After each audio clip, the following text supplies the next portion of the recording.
Hello hello everyone. सभी बड़ों को मेरा सादर प्रणाम और छोटों को बहुत ढेर सारा प्यार और आशीर्वाद। मेरे प्यारे भाइयों बहनों, मैं प्रेम पांडे फ्यूचर IAS एकेडमी से एक बार फिर आपके समक्ष खुद को प्रस्तुत करने का एक प्रयास कर रहा हूं और आशा करता हूं कि मेरी बातें कहीं ना कहीं आपके भविष्य में या आपके लक्ष्य की तरफ आपको केंद्रित करने में बहुत सारी भूमिका भी निभाती होगी। तो मेरे प्यारे भाइयों बहनों, मैं आपको एक सूचना देने के लिए आज ऑनलाइन आया हुआ हूँ।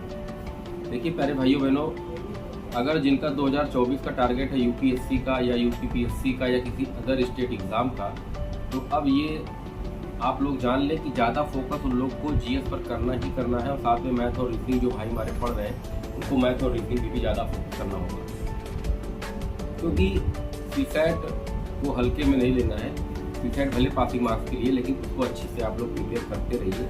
1 घंटे 2 घंटे CSAT को डेली दीजिए, क्योंकि अचानक से जब आप CSAT का टाइम देंगे तो बहुत सारी चीज़ें CSAT में भी हैं, रीजनिंग है, डिसीजन मेकिंग्स हैं, बहुत सारी चीज़ें जो अचानक से आप नहीं कर पाएंगे।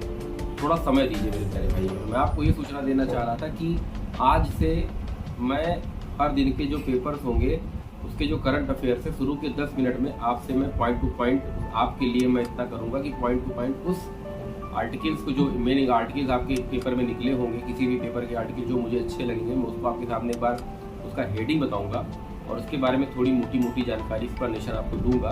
उसके आगे का डिटेल आप लोग मुझे लिख के मेरे WhatsApp नंबर पर भेजेंगे, फिर हम लोग उस पर किसी दिन चर्चा कर लेंगे। लेकिन हर दिन का करंट अफेयर अब हम लोग डेली डिस्कस करेंगे। हर दिन का करंट अफेयर डिस्कस करेंगे, पॉलिटी डिस्कस करेंगे, हिस्ट्री डिस्कस करेंगे, इकोनॉमिक्स डिस्कस करेंगे। इतनी सारे टॉपिक्स हम लोग अब टाइम टू टाइम डिस्कस करेंगे। मेरे प्यारे भाइयों बहनों, मैं आपको ये बताना चाहता हूँ कि समय जैसे जैसे बीतता जा रहा है, एक रोमांच सा शरीर में होता जा रहा है कि कितनी जल्दी हमारा GS कंप्लीट हो जाए, कितनी जल्दी हमारे सब्जेक्ट कंप्लीट हो जाए, कितनी जल्दी हम एग्ज़ाम दे दें, कितनी जल्दी हम सेलेक्ट हो जाए। लेकिन हड़बड़ाने की जरूरत नहीं, कोई भी जल्दबाजी की जरूरत नहीं। समय पर्याप्त है, लेकिन इतना भी पर्याप्त नहीं है कि आप उस समय का दुरुपयोग करें।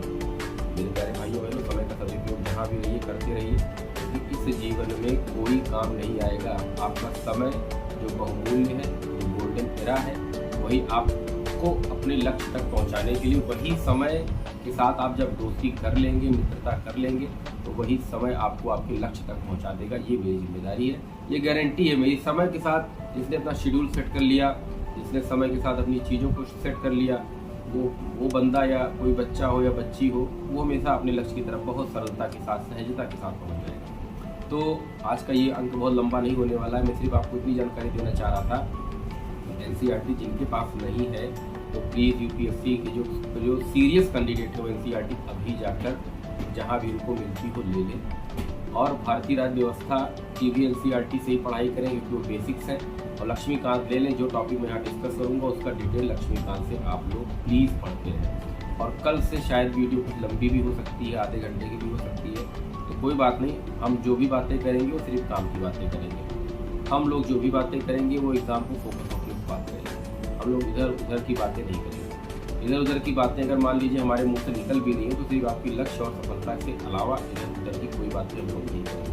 मेरे प्यारे भाइयों बहनों, आशा करता हूँ कि जितना समय आप लोगों ने हमको दिया है, जितना आप लोगों ने हमको लाड प्यार दिया है, जितना आप लोगों ने हमारा सहयोग किया है, आशा करता हूँ कि भविष्य में इससे ज़्यादा सहयोग आप लोग मेरा करेंगे। तो मेरे प्यारे भाइयों बहनों, ये समय चक्र सबके लिए समान होता है। कोई कोई व्यक्ति समय का अच्छे से सदुपयोग कर लेता है और कोई कोई समय के साथ रह के समय का सदुपयोग नहीं कर पाता है, और जो नहीं कर पाता है लास्ट में उसके पास कुछ नहीं बचता है। एक समय ऐसा आ जाता है जब कोई मित्र, कोई हितैषी, कोई प्रेमिका, कोई प्रेमी आपका साथ नहीं देता है।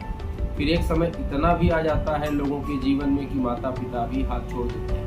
तो उस वक्त आपकी पढ़ाई, आपकी शिक्षा, आपका लक्ष्य ही आपका सब कुछ होता है। यदि आपने सही से पढ़ाई की है, आपके पास ज्ञान है, तो आप सबसे महान हैं। एक राजा मेरे प्यारे भाइयों बहनों अपने एम्पायर में पूजनीय होता है, लेकिन एक विद्वान की अगर हम बात करें तो देश नहीं, विदेश नहीं, हर जगह जहाँ भी वो जाएगा अपने ज्ञान के अंश से वो पूज्य हो जाएगा। मेरे प्यारे भाइयों बहनों, शिक्षा कभी भी अधूरी नहीं लेनी चाहिए, क्योंकि अधूरा ज्ञान बहुत खराब होता है। हम लोग अधूरा ज्ञान का मतलब ये किसी चीज़ में हमको जानकारी है भी और नहीं भी। किसी टॉपिक में हम जानते भी है नहीं भी जानते, तो जानते हैं और नहीं भी जानते में सिर्फ इतना अंतर होगा कि आप बहुत ज़्यादा कंफ्यूज हो जाएंगे, वो चीज़ आपको समझ में नहीं आएगी हमको करना क्या है। तो ये कन्फ्यूज़न की स्थिति आपके लिए, मेरे लिए, बहुत भाई बहन मेरे पढ़ाई लिखाई करें उनके लिए बनी रहती है। इसीलिए कोई भी चीज़ को आप बेसिक से उठाइए, उसके डिटेल में जाइए, उसके कंसेप्ट को समझिए, फिर उसके फैक्ट को क्वेश्चन के माध्यम से लगा के ख़त्म कर दीजिए। फिर दोबारा वो तथ्य, वो फैक्ट आपके दिमाग को कभी डिस्टर्ब नहीं करेगा। मेरे प्यारे भाइयों बहनों, समय की जो लड़ाई है, अगर सही माने में देखा जाए यार, तो समय की ही लड़ाई है। इसने समय को सहेजा, इसने समय के साथ अपने आप को व्यवस्थित रखा, क्रमबद्ध तरीके से, सुव्यवस्थित तरीके से अपने आप को एक श्रेणी में लाया, अपने आप को एक श्रेणी के अंतर्गत ढाल लिया। वही व्यक्ति आज के समय में एडिशन है, वही व्यक्ति आज के समय में विवेकानंद है, आज का दयानंद है। अगर हम श्री प्रधानमंत्री नरेंद्र मोदी जी की बात करें तो उनका सफ़र आप लोग देख रहे हैं, कहाँ कितने से शुरू किया, और आज मैं गर्व महसूस करता हूँ कि हमारे देश प्रधानमंत्री श्री नरेंद्र मोदी जी हैं। नीचे तबके से उठकर अपने आप को इतना समर्पित करना। यार प्रधानमंत्री हैं वो 4 घंटे सोते हैं, योगी बाबा हमारे मुख्यमंत्री जी हैं वो 4 घंटे सोते हैं, हम लोग 10-10 घंटे सोने के बाद भी हम लोग को दिन भर नींद तो लगी रहती है। अरे मुख्यमंत्री तो हम नहीं बनेंगे, प्रधानमंत्री तो हम नहीं बनेंगे, यूपीएससी क्रैक करेंगे, पीएससी क्रैक करेंगे, या कोई अदर स्टेट एग्जाम क्रैक करेंगे, इतना ही कर पाएंगे। देखिए अगर हौसला मजबूत हो, प्रधानमंत्री तो क्या, राष्ट्रपति तो क्या, कुछ भी बना जा सकता है। बस हौसले को मजबूत रखिए, हार मत मानिए, किसी के बहकावे में मत आइए, किसी के बोलने से कोई काम मत करिए। आपका हृदय जो कहता है, आपकी रुचि जिस चीज़ में, उस काम को आप जब से जागिए तभी से सुबह है। आज अभी आप मेरी बात सुन रहे हैं, अगर आपको आज से लग रहा है कि हम यूपीएससी करेंगे तो यूपीएससी कर लीजिए, अगर आपको लगता है एसएससी करेंगे तो भैया एसएससी कर लीजिए, बैंक करेंगे तो बैंक कर लीजिए, पीएचडी करना है तो पीएचडी कर लीजिए, नेट करना है तो नेट, जिसमें आपकी रुचि हो, किसी का दबाव ना हो, वही काम करिए। दबाव में आकर कभी कोई काम मत करिए, क्योंकि दबाव में आके आप समय भी गंवाएंगे और उस चीज़ में अपना बेस्ट नहीं दे पाएंगे। तो मेरे प्यारे भाइयों बहनों, कल से जो हमने बात की है, कल से अंक में लोग डिस्कशन जरूर करेंगे, क्योंकि चीज़ें सारी लगभग करंट से पूछी जा रही है, बेस को करंट से रिलेट करके, और करंट हम लोग छोड़ेंगे नहीं है, हम लोग डेली करंट डिस्कस करेंगे। और आप लोग के पास भी कोई भी करंट की कोई संबंधित सूचना हो तो प्लीज़ मेरे व्हाट्सएप पे आप लोग भेजा करिए, क्योंकि मैं भी विद्यार्थी हूँ, आप ही लोग के बीच का हूँ। मैं भी चाहता हूँ कि हम भाई बहन आपस में मिलकर एक नए साम्राज्य का निर्माण करें, जहाँ पर सिर्फ सफलता सफलता सफलता और सिर्फ सफलता हो। मेरे प्यारे भाइयों बहनों, आपके उज्ज्वल भविष्य की कामना करते हुए आज का ये अंक इन्हीं शब्दों के साथ में समाप्त कर रहा हूँ। जय हिंद, जय भारत।